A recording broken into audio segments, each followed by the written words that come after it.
What happens when a black woman gets mistaken for the help, but she's actually the CEO? The first thing Camille noticed wasn't the crowd or the glittering banners with names of sponsors. It was the chair, her chair, front row, end seat, gold nameplate on the back that read, Camille Braxton, keynote speaker. Except someone was in it. She paused, just inside the Hyatt Regency's grand ballroom in downtown Phoenix. The smell of coffee and hairspray floated through the air as dozens of suits filed into rows, checking phones and whispering about quarterly earnings and venture capital. But Camille wasn't whispering. She was standing still, calm as a pond, watching a man she didn't know scroll through his phone like he owned the place. He was white, probably mid-40s, expensive watch, navy blue blazer. He had that casual arrogance about him, the kind that never second-guesses whether he's supposed to be somewhere. Legs crossed, phone in hand, not a care in the world. Camille stepped forward. "Excuse me," she said politely. "I think you're in my seat." The man didn't look up. She repeated a bit louder this time. "Hi, I believe that's my seat. Camille Braxton." That got his attention. Sort of. He glanced up, eyebrows raised, and looked her over. The glance wasn't just surprise, it was skepticism. Then came the smirk. "This row's for speakers only," he said flatly, turning his eyes back to his screen. Camille blinked. She had seen this type before. Not the outright racist, not the foaming at the mouth kind. No. This was more subtle. This was institutional confidence wrapped in cologne and tech lingo. This was a man who thought he was keeping order. She motioned toward the nameplate on the chair's back. "That's me, Camille Braxton." He gave a dry chuckle. "Sure it is." He didn't budge. That was when something in Camille's chest, not anger, but something deeper, flickered. Not because of what he said, but because of how casual it was. Like she didn't exist. Like she was an interruption to a day he thought belonged to him. People were watching now. Not loudly, not obviously, just side glances, a few heads tilting. One woman across the row nudged her coworker and whispered something. No one intervened. Camille had two options: press harder, escalate, demand her seat, or something else. She smiled, just barely, then reached into her bag, pulled out her phone, and typed a short message. "Minor mix-up," she whispered to herself. "Let the stage speak for me." But 5 minutes was all it was going to take for that man's arrogance to collapse like a sandcastle at high tide. Gregory Hensley didn't even remember her name. Not because he hadn't heard it before. He had. But men like Gregory had a filter. Certain names went in one ear and out the other, especially if they weren't attached to someone who looked like him, dressed like him, or moved in his circles. He checked the time on his Rolex, 8:54 a.m. The summit was supposed to kick off at 9 sharp. His phone buzzed. Another Slack ping from his team back at the San Francisco office. He didn't bother answering. This was his moment. His company had been shortlisted for a panel later that afternoon, and he had every intention of casually networking with whoever held the strings. The woman, Camille, was it, had already walked off. Probably embarrassed, he figured.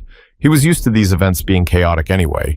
People sat where they wanted, wandered into VIP rows, got flustered and moved along. She hadn't made a fuss, which he appreciated. He hated scenes. They made things messy. He leaned back, crossed his legs again, and pulled out a mint. 2 chairs down, a young man with thick glasses and a notepad gave him a quick, nervous smile. "Excuse me," the guy asked. "Are you presenting today?" Gregory smirked. "Not officially, but I'm on the shortlist for the Innovation Roundtable this afternoon. Greystone Labs." "Oh, right." The young man nodded. "I've heard about your AI testing protocol. Big deal lately." Gregory puffed up a little. He lived for this. Admiration. Status. He wasn't some garage startup guy anymore.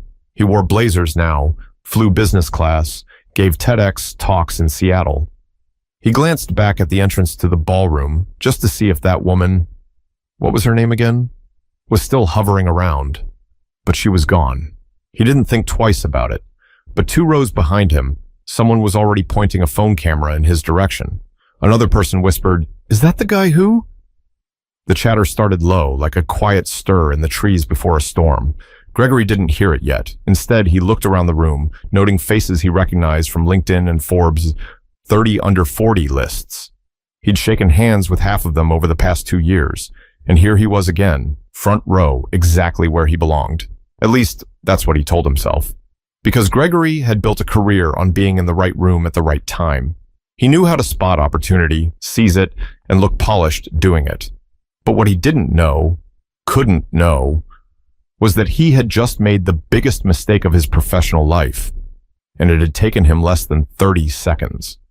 But just as Gregory leaned back in that stolen seat, the microphone on stage clicked, and a voice boomed through the ballroom, a voice that would wipe the smirk clean off his face.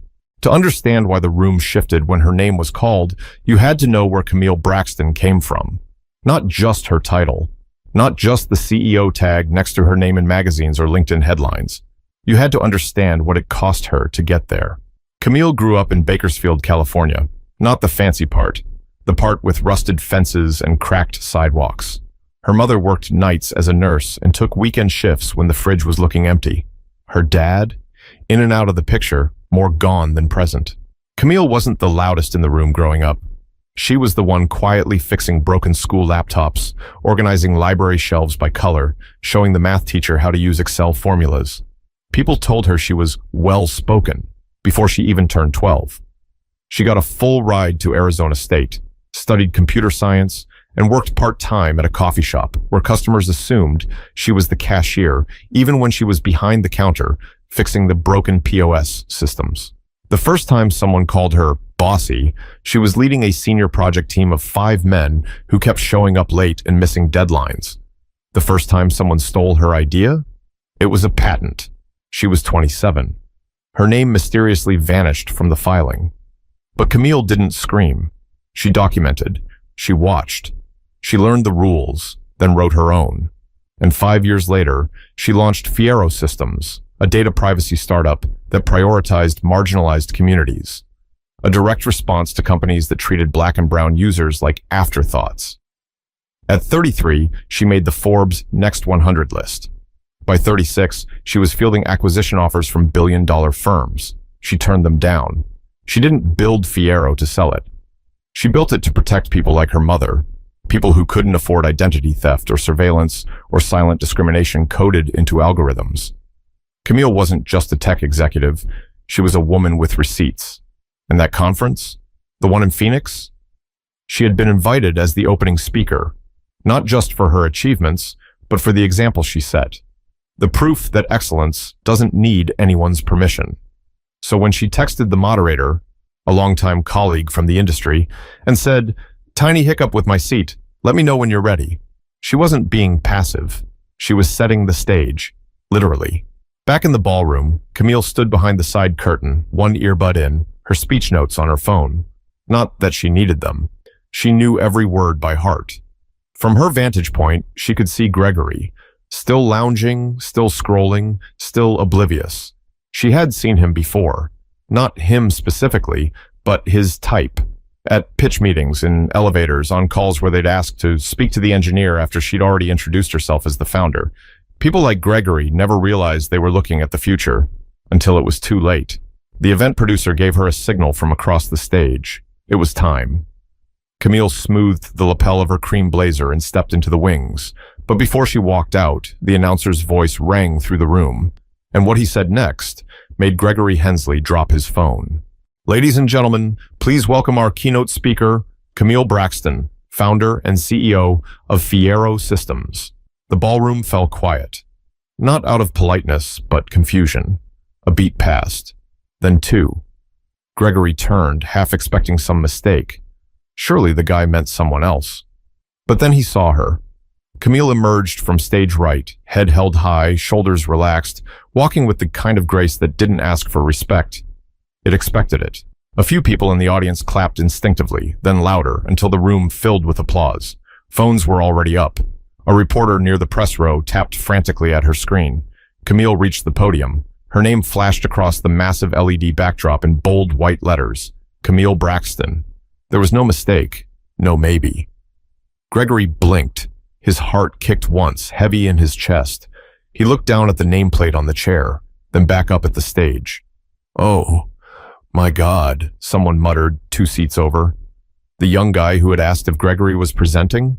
He leaned away slightly, suddenly uncomfortable. Camille glanced across the crowd, and then her eyes landed right on Gregory. She didn't flinch. She didn't smile, just held the moment. And then, with quiet precision, she began. "Good morning," she said, her voice clear, controlled. It's always interesting how some people see a black woman in a suit and assume she doesn't belong, that she's lost, confused, or here to serve. A few murmurs rippled across the audience. One woman in the third row actually covered her mouth. Gregory looked around, praying nobody realized it was him. But people knew. You could feel it. A slow domino of recognition. The video, the whispers. It was already moving. "But let me be clear," Camille continued. "I am not confused. I'm not lost. I didn't stumble into this room.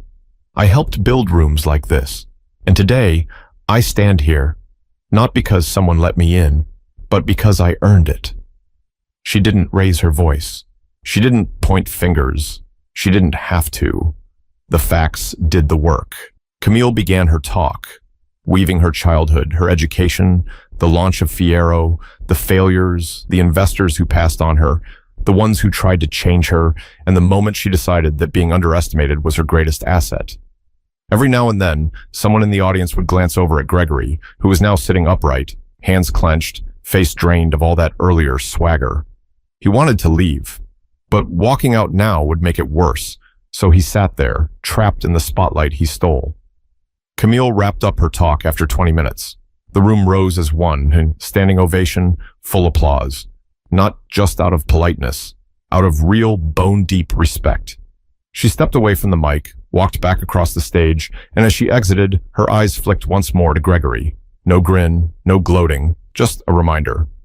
But while the crowd cheered and conversations swirled, Gregory was already sinking into his seat, realizing this wasn't just embarrassment. This might cost him everything. As the applause rolled on, Camille didn't rush off stage. She paused behind the curtain, exhaling slowly as she handed her mic to the tech assistant. It wasn't nerves. It wasn't pride. It was something heavier. Vindication. She wasn't surprised by what had happened. Not really. But she was disappointed, again, that it still happened at all. Meanwhile, out in the ballroom, the buzz was electric now. People weren't just impressed. They were shaken.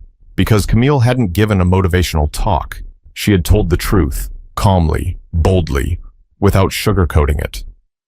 Gregory sat frozen in that chair. No one would look at him directly now, but they didn't need to. The whispers had already made the rounds. He really told her to move? Didn't even recognize her? Isn't that her name? Right there on the chair? A woman from Greystone's HR team, seated in the row behind, quietly reached into her bag and pulled out a notebook. She wrote something down. Later, she'd send a summary to their director. Camille's message had landed, not just as a clapback, but as a mirror. People in the audience were examining their own assumptions, their own behaviors, the moments they might have overlooked, spoken over, or dismissed someone who didn't fit the image they expected. It wasn't just about Gregory, but it started with him. Backstage, Camille was greeted by two women from a VC firm in Austin, both black. One had tears in her eyes. "You don't know how much we needed that," one of them said. That wasn't just a speech. That was our lives." Camille smiled, warm but tired. "I know." 10 minutes later, she was back in the hallway sipping tea when a conference organizer hurried over. "Camille, incredible talk, seriously, just brilliant." "Thank you," she said. "I appreciate it. There's just, He hesitated. "Gregory Hensley. You probably don't know him. He's asking to speak with you, said it's urgent." Camille gave a half laugh and set her cup down. "He's from Greystone, right?" The organizer blinked. "Yeah, how'd you—" "I remember faces," she said simply. She considered it for a moment, then shook her head. "Tell him I said no, but that I hope he listens to the replay when it airs." She turned and walked down the corridor without waiting for a response. Back in the ballroom, Gregory had finally gotten up. His seat was empty now. He hadn't gone far, just into the hallway, but the expression on his face had changed completely. He was no longer the man who assumed the seat belonged to someone else. Now he was the man who'd been used as a lesson, and not the flattering kind. Still, deep down, even in his embarrassment, Gregory knew she hadn't humiliated him. She had held up a mirror. He was the one who didn't like the reflection. But this wasn't just about a seat. It was about every room he ever walked into, thinking he could spot power based on skin tone, gender, or silence. And for the first time, he was starting to understand what it felt like to be on the other side of that assumption. By early afternoon, Gregory Hensley was nowhere to be found. His name had been on the afternoon's Innovation Roundtable schedule, Panel B, 3:15 p.m., next to 3 other execs from mid-sized tech firms. But when the moderator called his name, silence. Gregory Hensley, Greystone Labs? Nothing. A pause. A polite smile. Then they moved on without him. Behind the stage, someone whispered that he left through the back parking lot around lunch. No goodbye, no explanation, just gone. The panel carried on, of course. The audience leaned forward, still riding the momentum of Camille's speech, referencing it in questions and sidebar discussions. In the networking lounge, her name was on everyone's lips. One woman from a fintech firm in Dallas said she had already reached out to Fiero Systems for a partnership call. A black product designer in the corner told her colleague, "That was the first time I felt like someone actually said what we've all been thinking for years." Gregory's name didn't come up again, not out loud, but he lingered, ghost-like, in the edges of every conversation about bias, leadership, and why more voices like Camille's were needed at the front of the room. At Greystone Labs, things weren't much quieter. By the time Gregory landed back in California 2 days later, there were 3 emails from HR flagged important. His boss, who hadn't been at the summit but had watched a video of Camille's speech online, wanted a meeting. The clip had gone viral. Not the whole speech, just the first 2 minutes. Especially the part where Camille looked right at the audience and said, "It's always interesting how some people see a black woman in a suit and assume she doesn't belong." You could hear murmurs in the background, a cough, a chair squeak, and then a perfect, agonizing silence. The camera had caught just enough to show Gregory's profile. It wasn't labeled. He wasn't tagged. But in tech circles, people recognized him. A few posted vague tweets. Some folks learning today that suits don't equal leadership. Saw it live. Man's soul left his body. And then, treat everyone with respect. You never know who's already built the room you're sitting in. Gregory tried to control the damage. He sent emails, drafted an apology, but nothing felt right. Every version sounded hollow. Because at the core, he wasn't sorry he'd misjudged Camille. He was sorry it mattered. The real gut punch? He'd spent his whole career trying to prove he was the smartest guy in the room, and it took one woman, one moment, to remind everyone how fragile that image really was. But while Gregory slipped into silence, Camille's name was still echoing across rooms he'd never be invited into again. Camille didn't talk about it afterward, not in interviews, not on her social media, not even in her podcast episodes where she usually broke down tech trends and founder mistakes. She didn't have to. The video had already spoken loud enough. The story had legs. It had jumped from conference talk to boardrooms to classrooms. DEI workshops used it as a case study. Leadership forums replayed her speech during their monthly town halls. She didn't need to gloat, because it was never about revenge. It was about the next time someone like her walks into a room and doesn't have to explain why they belong. It was about removing the weight of proving herself before the conversation even begins. 1 week later, Camille got a message from a young black woman named Jayla, a college senior in Tempe.